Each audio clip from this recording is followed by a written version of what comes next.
Hola, queridos radioescuchas y televidentes.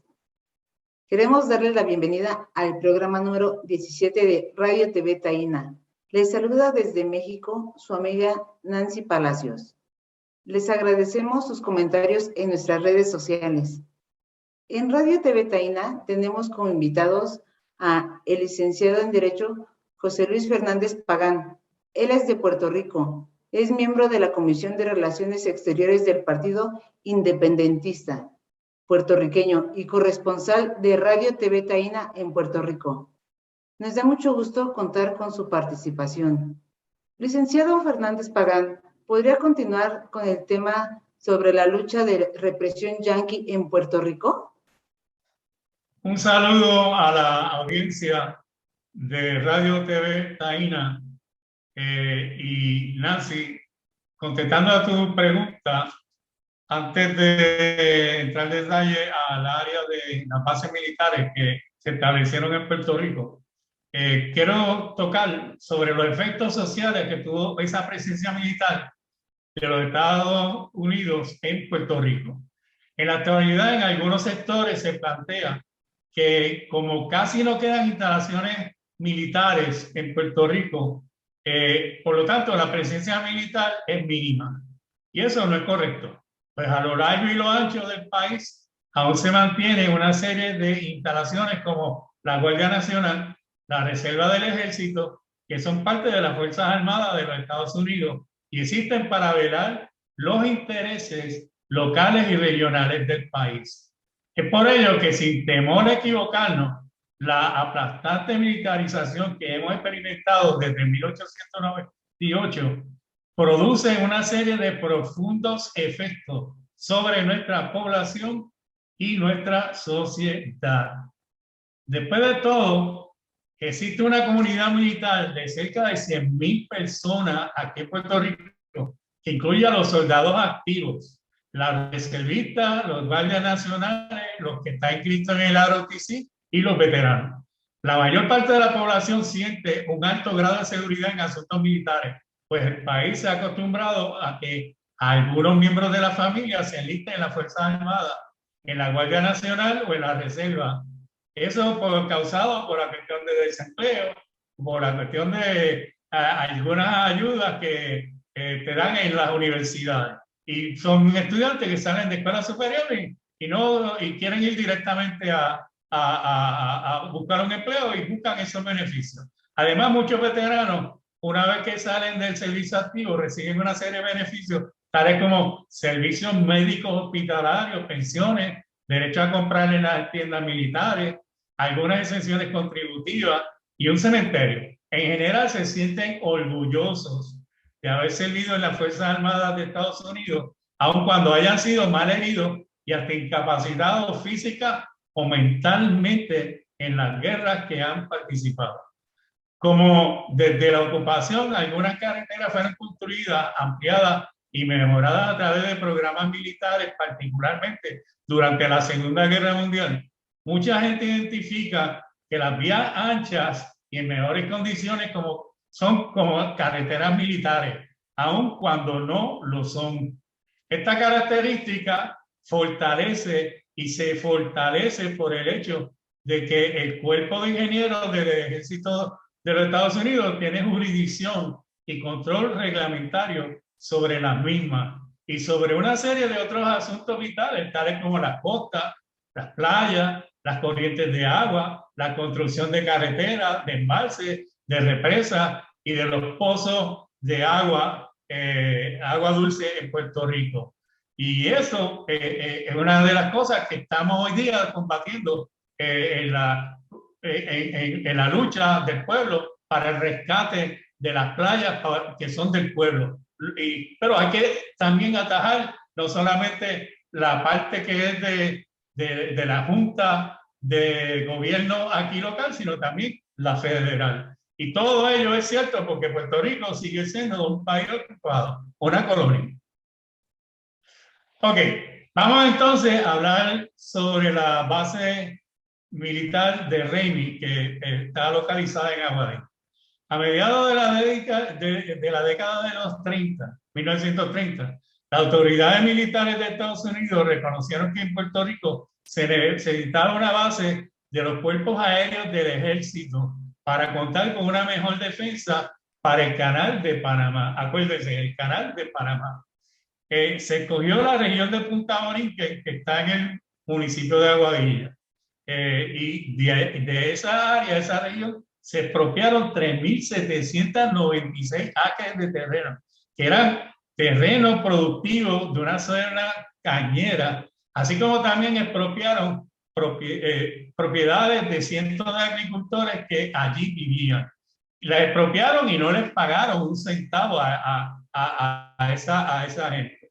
A Punta Borinquen empezaron a llegar soldados, mayormente puertorriqueños del regimiento de la 65 Infantería y otros que estaban acuartelados en el fuerte de Cayey. Rápidamente se empezó la construcción de una pista de aterrizaje, hangares, caminos, barracas y un hospital militar y edificios para una larga serie de otros servicios de apoyo militar.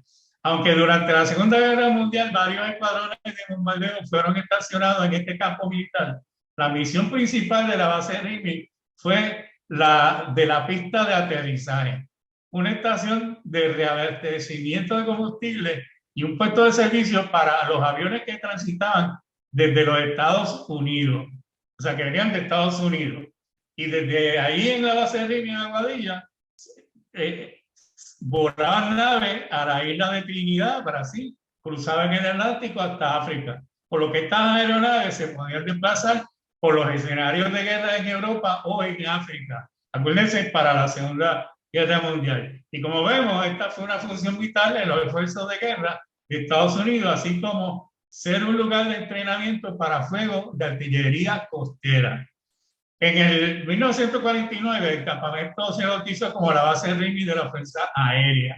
De ahí en adelante, RIMI fue adscrita al Comando Aéreo Estratégico de Estados Unidos, el SAC, por lo que se ocupó de otras funciones que fueron estratégicas vitales durante la Guerra Fría. Estamos hablando, se terminó la Segunda Guerra Mundial, empieza la Guerra Fría. Y también otras guerras calientes en las que participó Estados Unidos durante la segunda mitad del siglo XX. Y de particular importancia fue el servicio de mantenimiento de abastecimiento de combustible que se ofrecieron en la base a los bombarderos B-52 durante los conflictos de Corea y Vietnam, pero más particularmente a los bombarderos que cargaban armas nucleares que rondaban de continuo en los espacios aéreos del mundo entero por aquel entonces. La base RIMI llegó a tener la pista de aterrizaje más larga de toda América Latina. Así que imagínense ustedes qué tipo de aviones aterrizaban allí, militares aterrizaban allí. También fue una ficha vital de engranaje militar aéreo de Estados Unidos y se convirtió en uno de los íconos de la presencia militar estadounidense en Puerto Rico y el Caribe. Como consecuencia de la desactivación de gran cantidad de personal militar y de los cambios tecnológicos desarrollados para equipos y estrategias militares, en el periodo del 69 hasta el 73 se inició un proceso de desactivación en las funciones de la base de RIMI. Ya para el 75, la Fuerza Aérea le entregó todas las facilidades de la base al gobierno de Puerto Rico y desde ese año se llevan actividades de otra naturaleza. Solamente se retuvo una pequeña porción de esas instalaciones en la que la Guardia Costanera tiene una base de operaciones aéreas. Acuérdense que desde 1898, cuando Puerto Rico fue ocupado militarmente, su Guardia Costanera asumió la administración de los sistemas de faros existentes en Puerto Rico. Con el tiempo, ese cuerpo también tuvo una unidad aérea cuya base de operaciones originalmente estuvo localizada en San Juan, pero para el 71 fue trasladada a Punta Borinquen dentro de las facilidades de la base RIMI. Así que ya para el próximo programa estaremos hablando de otras operaciones militares como la de Roosevelt y la lucha que tuvimos para sacar la milicia norteamericana, las bases navales de Puerto Rico y la actividad que hubo en Vieques y Culebra. Muchas gracias. Agradezco al licenciado José Luis Fernández por su participación. Nos acompaña Jesús Antonio Carlos. Él es abogado, secretario general del Partido Popular Socialista de México, exdiputado federal y analista político en México. ¿En qué se fundamenta de que Nicaragua vive en democracia? Que el pueblo nicaragüense está de plácemes bajo la conducción del gobierno de Daniel Ortega, porque ha hecho un trabajo extraordinario en favor del bienestar, la ampliación de la democracia, la paz y la seguridad de los nicaragüenses, que están creciendo a un ritmo inusitado. Es el ritmo de crecimiento mayor de toda América Central. Han llegado al crecimiento de 6.5%, que otros países de América Latina soñarían con lograr. Nicaragua se ha desarrollado enormemente en los últimos tiempos. Los basureros se han convertido prácticamente en centros de diversión para niños, jóvenes, adultos y con servicios totalmente gratuitos. Tienen un sistema de carreteras el más moderno de todo Centroamérica, de modo tal que estos factores son los que han permitido que Daniel Ortega sea reelecto ahora por cuarta ocasión. Es un país donde se respeta a la mujer plenamente, donde sus derechos están garantizados y en todos los órganos de dirección colectiva están representadas las mujeres en paridad con los hombres. Los únicos con privilegios en Nicaragua hoy día son los niños y los ancianos, de modo tal que estos factores son los que han permitido que el pueblo nicaragüense se vuelque a las urnas, como en esta ocasión, el 7 de noviembre, en una elección que fue una verdadera fiesta democrática. En el 75% se pronunciaron en favor de la reelección de Daniel Ortega. Licenciado Jesús Antonio, ¿qué opina de la reelección de Daniel Ortega como presidente de Nicaragua? Estuve presencialmente en Nicaragua el día 7 de noviembre. Es más, llegué un día antes para temprano empezar la actividad a las 8 de la mañana para recorrer los centros de votación. Recorrí 6, 7 centros de votación donde estuvieron instaladas aproximadamente 8 casillas por cada centro de votación, de modo tal que observé la votación en más de 52 casillas electorales y vi cómo hombres, mujeres y niños, ancianos y jóvenes a partir de los 16 años acudieron a votar presurosos, con alegría, con entusiasmo, en una situación de paz, absoluta paz social, de seguridad, de alegría. Insisto, fue una verdadera fiesta cívica, una fiesta cívica que presencié, nadie me platicó, estuve presencialmente, personalmente, tuve la vivencia in situ en ese proceso electoral sin ningún incidente mayor, absolutamente nada. Solamente los incidentes fueron de las personas muy mayores que, ayudadas por jóvenes, acudieron a las urnas a votar. De modo tal que no me platicó nadie. Yo lo presencié personalmente y de manera directa, junto con 259 acompañantes electorales, que así se dice allá los observadores electorales, de 27 países, incluidos de los Estados Unidos, Francia, Alemania, España, Italia y México, y 27 países, 259 observadores internacionales.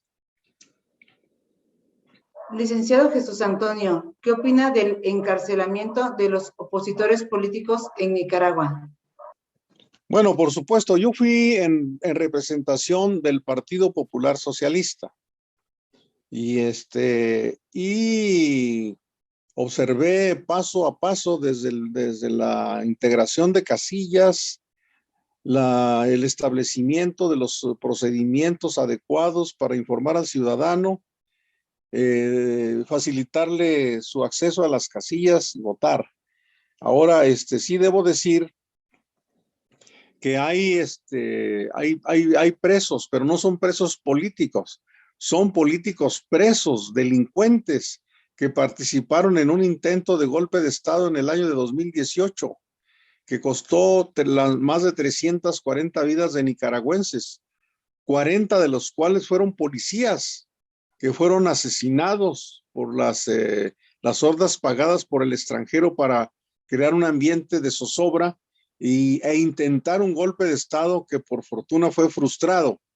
Los cabecillas, los líderes, no opositores normales, sino delincuentes verdaderos, que usaron armas en contra de las fuerzas del orden, son los que están presos y ahora enjuiciados en un juicio abierto, público, donde se están siguiendo todos los procedimientos y cumpliendo todos los pasos que ordenan las leyes nacionales e internacionales para procesar a delincuentes. Por supuesto que ese día terminó la jornada ya muy tarde, tuvimos que regresarnos a la Ciudad de México y el día 10 de enero fuimos a lo que fue la ceremonia de toma de posesión del nuevo periodo de Daniel Ortega como presidente de la República. Y ahí tuve la oportunidad de saludar personalmente a Daniel Ortega, quien me expresó el agradecimiento por haber participado en el proceso y dar fe, ser testigo de un proceso democrático, libre, plural, sin ningún incidente. Es más, participaron 5 partidos políticos. Uno de ellos, el Partido Liberal el Constitucionalista de Nicaragua, que obtuvo el segundo lugar con casi 7% de los votos. Y en un pueblo que es sumamente religioso, existe un partido político que se llama Partido Católico Nicaragüense, que obtuvo el 1.1% de los votos. De modo tal que nadie me contó nada, yo lo vi personalmente. Y claro, al final saludé al presidente Ortega y le dije que él representa no solamente un beneficio para el pueblo nicaragüense, sino que su presencia y su conducta patriótica otorga una correlación de fuerzas favorable al progreso democrático, independiente y soberano de todos los países, no solamente de Centroamérica, sino de toda América Latina y Caribeña. Agradezco al licenciado Jesús Antonio. En el segmento cultural tenemos al grupo Mecay.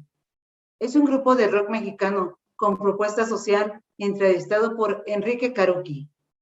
Buenas tardes, noches para los amigos que nos visitan aquí en Radio TV Taína. Pues hoy nos sentimos muy a gusto, muy contentos aquí con un gran amigo, el amigo Raúl San Germán, de hace décadas de trabajo que nos conocemos. Y también en la música él ha desarrollado toda una serie de trabajo y de acciones, ¿no? ¿Qué tal? Buenas tardes a toda la gente, a los que escuchen este programa, a Radio Televisión Taína, y pues a ti, que sí es verdad, bastante tiempo de estar haciendo cosas. Me encuentro bien aquí haciendo cosas con Mecay, trabajando, haciendo nuevas producciones. Bueno, ahí estamos, activos. Mira, el grupo Mecay es un grupo que se formó a principios de los años 80, finales del 79, principios de los 80, con la inquietud de crear nuestra propia música y de expresar lo que en nuestro momento creíamos que era importante. Éramos un grupo de jóvenes, estudiantes de música y otras carreras también paralelas con la música, que nos tocó vivir pues, de circunstancias sociales que nos definieron, y nos definieron ideológicamente, como el 68, como el 71, etcétera, de los movimientos estudiantiles donde pasaron cosas. Y nosotros, la manera en que empezamos a hacer música como Mecay fue exactamente en Chilpancingo, en un concierto en donde empezamos a denunciar un poco las arbitrariedades que estaba sucediendo en Guerrero. El grupo... todavía en ese momento no teníamos nombre, estábamos formándonos y llegaron algunos, por decir así, personas del gobierno, tratar de investigar quiénes éramos nosotros, etcétera. Y de ahí nosotros dijimos, me cae que, pues que no tenemos nombre. Me cae, no tenemos nombre. Y entonces después decidimos que le poníamos me cae porque era una palabra que aseveraba, que reafirmaba. Y una palabra muy popular, que normalmente se escribe me cae con E, pero realmente la pronunciación, yo creo por la facilidad de decirlo, le ponen I. Entonces nosotros agarramos el carácter popular del nombre. Estos compañeros pues hicimos varios años juntos música, nos fuimos a Puerto Rico, país que queremos mucho, país donde nos abrieron sus brazos y dimos cantidad de conciertos allá. Conocimos Haciendo Punto en Otro Son, la 23 Abajo, a Roy Brown, Américo Boschetti. Bueno, y tocamos en Santurce, Juan Díaz, Turabo, San Germán, en Ponce, la tierra de Pedro Albizu. Bueno, una experiencia muy bonita en 2 ocasiones. La música que empezamos a tocar era una música que estaba influenciada por una gama de corrientes que en ese momento se daban: el rock, el canto nuevo, el folclore y la música clásica, que era lo que estudiábamos en la escuela. Entonces hicimos como una fusión de cosas, tocábamos de todo utilizando instrumentos autóctonos y instrumentos modernos. Bueno, después de varios años de estar juntos como me cae, pasaron cosas, nos separamos. Marcos Vallejo, que era uno de sus integrantes, se quedó en Puerto Rico. Marta Escudero se fue a España. Alberto Garay formó su empresa de producciones que se llama Mariposa Satín. Y Manuel Mora tiene su estudio de grabación que se llama Más Ruido. Y siguen haciendo cosas, ¿no? Órale, pues esto quiere posteriormente decir que... No, quiere decir que el trabajo que realizó el grupo Mecay generó gente que sigue produciendo, que sigue haciendo trabajo, me supongo. Y eso, sí. Ya mencionaste que el género en el cual incursionaron ustedes, que fue el rock, y hicieron ahí algún trabajo de mezcla, de integrar, ¿no? De hacer algunos intentos de fusionar, exactamente. Y San Germán, preguntándote también, nosotros nos conocemos desde la Peña Morelos, una organización popular aquí en México, pero obviamente ustedes asistían porque el grupo Mecay siempre manifestó una postura, como ya lo has mencionado, lo has señalado. Hoy en día el grupo Mecay sigue manifestando esa postura, sigue proponiéndose en estos trabajos que realizaba antes de apoyo, solidarios, combativos, además caracterizaba al grupo Mecay. ¿Se sigue haciendo esto, San Germán? Sí, de alguna manera creo que el móvil más poderoso por lo que estamos haciendo este trabajo es esto, es el poder transmitir inquietudes, poder participar también en las cuestiones de la comunicación social. Siempre buscamos, el trabajo que estamos haciendo ahorita pues tiene contenido social, habla de circunstancias cotidianas, de las injusticias, de los buenos logros, etcétera, pero va canalizado más a la creación de conciencia que a vender, ¿no? Por ejemplo. Entonces, por lo tanto, nuestro trabajo pues se da más en los aspectos de la solidaridad, porque no todo el mundo te quiere contratar para que le digas cosas, ¿no? Claro que entonces, sí. Ahí andamos y la verdad nos encanta. San Germán, antes de que nos pasemos a retirar, sabemos que ahí hay más trabajo que está casi saliendo del horno y esperamos tener ese trabajo aquí en Radio TV Taína, donde puedan presentar ese material y que puedan estar los demás compañeros del grupo. Un saludo a todos ellos, incluso bueno, que hoy parece que no se encuentra ya con ustedes el queridísimo compañero Beto Garay, ¿verdad? No, pero ahí anda Okay. Haciendo cosas. Él se está dedicando ahorita a su empresa. Queremos saber en este momento quiénes integran el día de hoy al grupo Mecay. Bueno, está en el bajo, está Jorge Dávila, que es un bajista que ha tocado conmigo mucho tiempo. y en la batería está Jaime González y yo como Raúl San Germán. A veces nos apoyamos con amigos músicos para dar conciertos cuando son conciertos más grandes, pero ahorita estamos trabajando como trío y estamos componiendo las canciones y las letras, ¿no? Como lo hemos hecho siempre con Mecay. Quiero agradecer a Radio TV Taína y a ustedes por el espacio. Pues esperamos volvernos a ver ahora que el trabajo que estamos realizando, estamos por sacar una grabación, presentarla con ustedes también, y pues mandarle un saludo muy fraternal a nuestros hermanos puertorriqueños, a los que queremos mucho, y también decir que estamos muy conscientes de la autodeterminación de los pueblos, del derecho que tienen los pueblos a tomar sus decisiones, por lo cual apoyamos la idea de que Puerto Rico pueda ser un país independiente y estaremos siempre solidarizados con ellos en esa búsqueda. Agradezco a Enrique Caruqui. Nos acompaña el doctor Arturo Vázquez Rangel. Él fue comendador del Supremo Consejo Masónico de la Organización Masónica Mexicana. Nos da mucho gusto contar con su participación. ¿Cómo surgió la Constitución de 1917? La Constitución de 1917 es un producto de la Revolución Social Mexicana.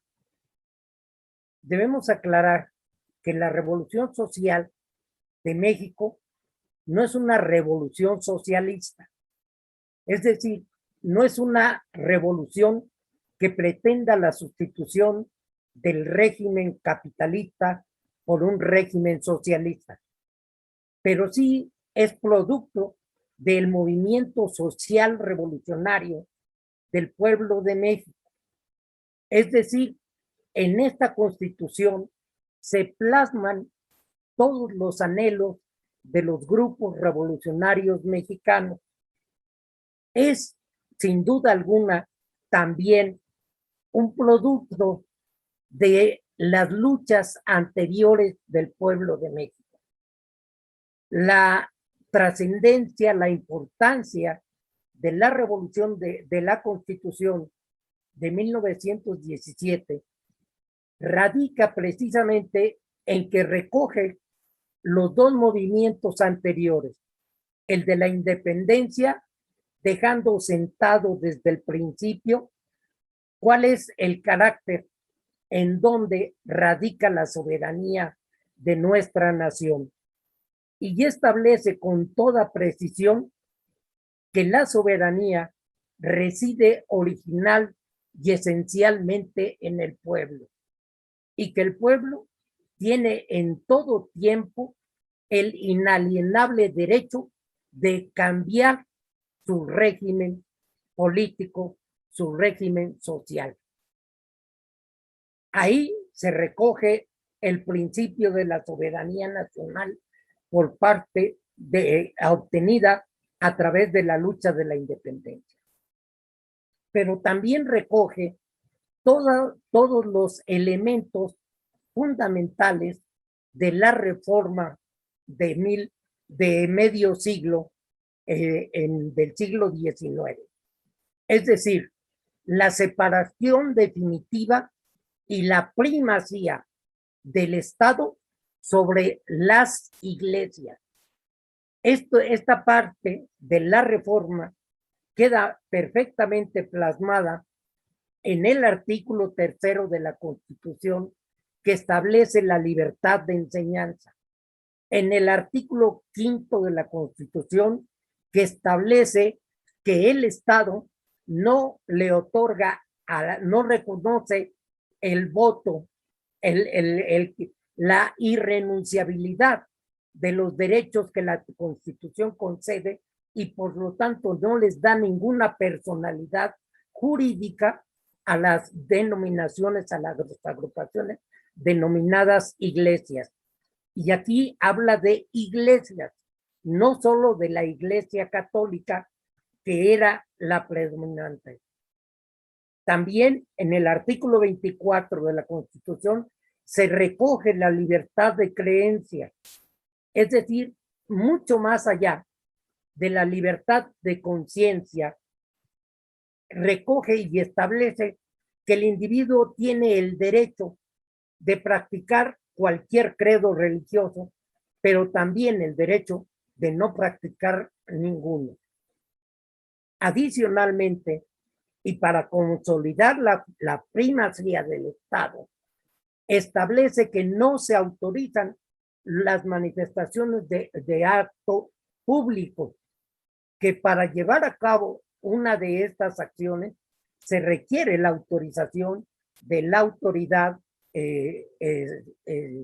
jurídica, la autoridad civil. Y finalmente, en el artículo 130 queda establecido todas las leyes de reforma. Hasta ahí la trascendencia, la importancia de dónde emana la Constitución de 1917. Licenciado Vázquez Rangel, ¿cuál es la importancia para México y para la humanidad? En relación a la segunda pregunta, ¿cuál es la trascendencia de la Constitución de 1917? En primer lugar, debemos señalar que para su época es una de las constituciones más avanzadas, porque es la que introduce por primera ocasión. Ya estaban establecidas las garantías individuales, es decir, las garantías del individuo frente al Estado, la igualdad de los individuos ante la ley. Pero se introducen los derechos sociales, fundamentalmente en el artículo 3 constitucional, el derecho a la educación. Enseguida, en el artículo 27 constitucional, se establece la propiedad originaria de las tierras, aguas, de los productos del suelo y del subsuelo, como su propiedad originaria de la nación. Y con ello se establece también que la primacía del derecho colectivo sobre el derecho individual. Por eso señala las formas de la propiedad y establece con toda claridad que se tendrá en todo tiempo el derecho de darle a la propiedad las consideraciones o las características que dicte el interés público. Es decir, que lo primero es el derecho colectivo y después el derecho individual.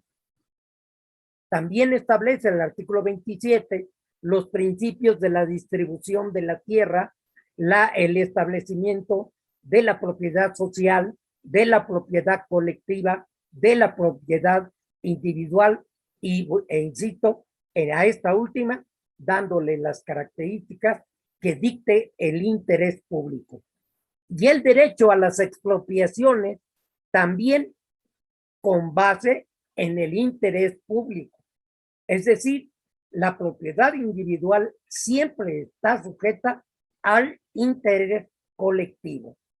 Y finalmente, los derechos sociales, los derechos laborales, que quedan plasmados en el artículo 123 de la Constitución. Esto es en lo que se refiere a la cuestión interna. Pero en lo que se refiere al ámbito internacional, hay principios que son fundamentales y en la propia Constitución quedan plasmados aquellos principios que van a regir las relaciones de México con el resto de las naciones del mundo. Y uno de estos derechos es la libre autodeterminación de los pueblos, la solución pacífica de las controversias y algo que resulta fundamental y que sirvió de base para la doctrina Carranza. Es decir, que los individuos extranjeros no pueden tener primacía sobre los nacionales y que incluso deben renunciar a acudir a los tribunales de sus respectivos países para alegar cuestiones que tengan que ver con su desempeño y sus negocios en el interior de la nación. Con base en estos principios es que tenemos una política internacional que es ejemplar en muchas partes del mundo y que en su momento en la Liga de las Naciones primero y en las Naciones Unidas después van a normar la conducta de México condenando los actos de lesa humanidad que llevan a cabo algunas políticas internas en otros países. Esta es la trascendencia de la Constitución de 1917 para nuestro país y para el mundo entero. Agradezco al licenciado Arturo Vázquez Rangel. Tenemos como ponente al doctor Ramón O'Neill Santos. Él es de Borinquén. Es embajador en México, nombrado por el Estado Nacional Soberano de Borinquén. ¿Por qué es ilegal la deuda odiosa en Puerto Rico? Saludos, público oyente y vidente de Radio TV Taína. Con referencia a la pregunta de la ilegalidad de la deuda odiosa que asciende a 70,000 millones de dólares que el gobierno de Estados Unidos quiere que el pueblo de Puerto Rico pague. Hay que remontarse al 25 de julio de 1898, cuando las tropas militares norteamericanas invadieron el territorio nacional de Puerto Rico sin causa bélica. A partir de ahí es la presencia de ellos en nuestra tierra.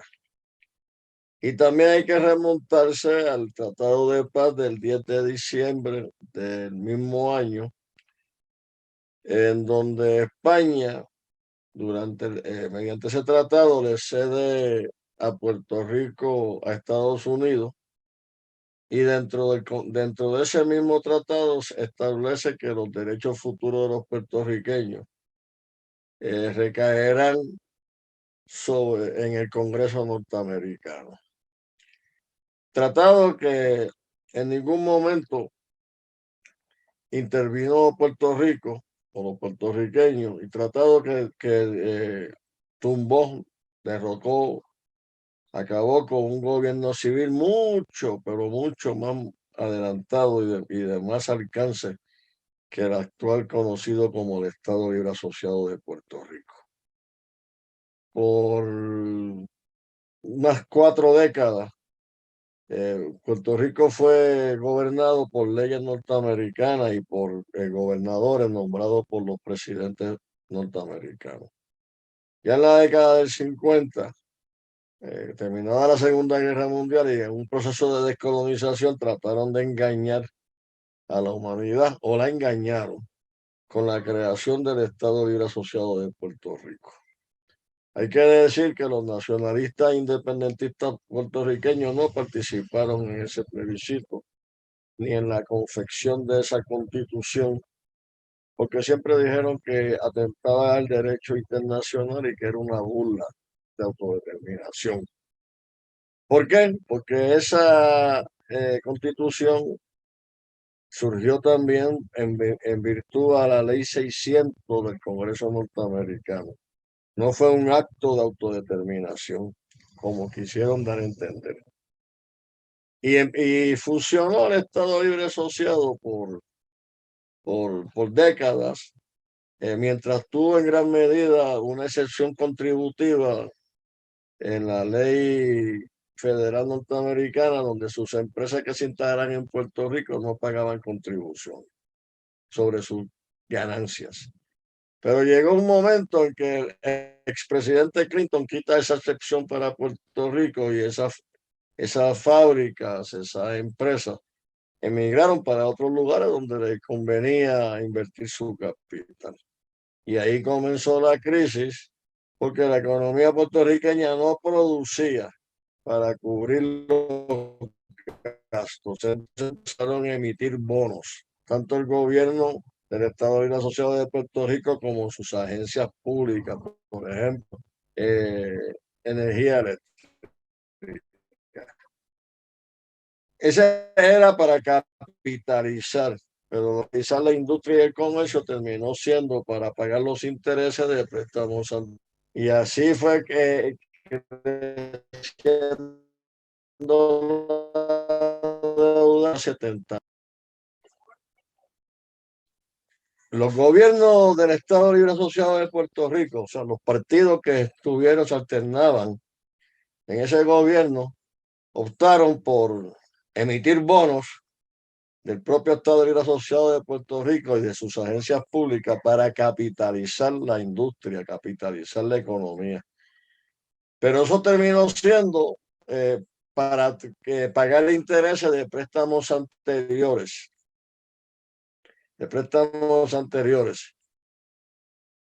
Y la situación es que llegó a un momento de quiebra. Ante esa situación, el gobierno de Puerto Rico intentó recurrir a la ley de quiebra de Estados Unidos federal. Le dijeron que no, porque no eran un estado de Estados Unidos. Buscaron la alternativa de crear una ley de quiebra insular del Estado Libre Asociado de Puerto Rico. Y también le dijeron que no, porque eso era competencia exclusiva federal. Entonces se quedaron en el limbo. Ni podían irse a la quiebra federal, ni podían hacer su propia ley de quiebra para poder cumplir con sus compromisos con los bonistas. Entonces, esa es la situación imperante actual. Esa deuda tiene su ilegalidad también por otras razones que voy a expresar más adelante. Doctor Ramón, ¿qué recursos se tiene en contra de esa deuda odiosa? Las otras razones son que esa deuda,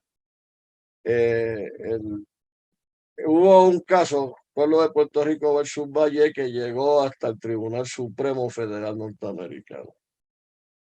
Él estaba planteando que lo quería someter a una doble exposición penal y el ELA insistió en eso bajo el argumento de que ellos entendían que tenían soberanía. El Tribunal Federal, Supremo Federal Norteamericano dijo que no tenían soberanía porque según su entendimiento legal son soberanos, tienen soberanía los 50 estados que componen la federación, la propia Federación de Estados Unidos de América y la soberanía de los pueblos originales de Estados Unidos de América.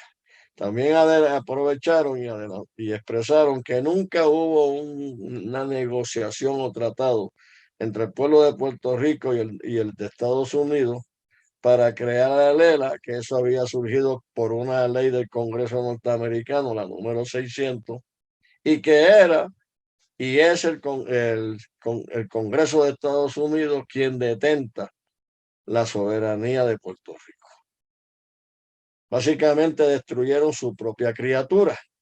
Ahora bien, al no tener soberanía, el Estado Libre Asociado de Puerto Rico, pues lo equiparan a un menor de edad o a un incapacitado legal.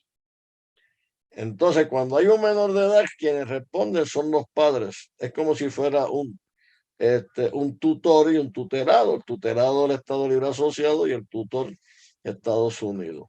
Ellos tenían conocimiento de causa de que no había soberanía. Entonces, ¿por qué permitieron que su colonia o su territorio, como ellos lo llaman, llegara a endeudarse hasta 70,000 millones de dólares?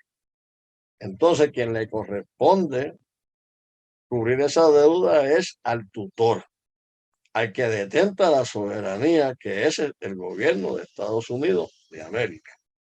Entonces nosotros planteamos el punto de vista de que no hay que pagar nada. Eso le corresponde pagarlo a Estados Unidos de América.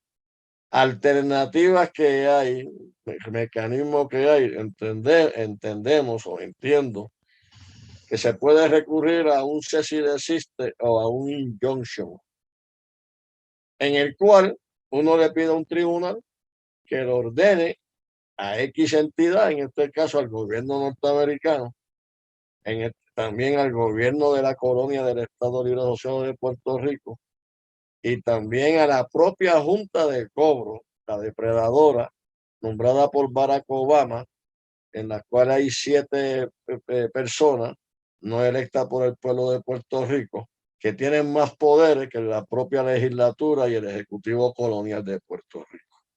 Y decirle que cesen de querer cobrarle al pueblo de Puerto Rico 70,000 millones de dólares y ¿por qué? Porque quien tiene que pagarlo es quien detenta la soberanía y quien ha impedido que el Estado Libre Asociado de Puerto Rico crezca y quien ha impedido de todas las formas la independencia política y económica de Puerto Rico. Esa es la situación. El mejor caso reciente que hay sobre eso es el caso de las protestas recientes del magisterio de Puerto Rico. El gobernador colonial, viendo cómo iba aumentando el descontento y las manifestaciones, optó junto con el partido cogobernante de otorgarle al magisterio un aumento de $1,000 mensual en su salario.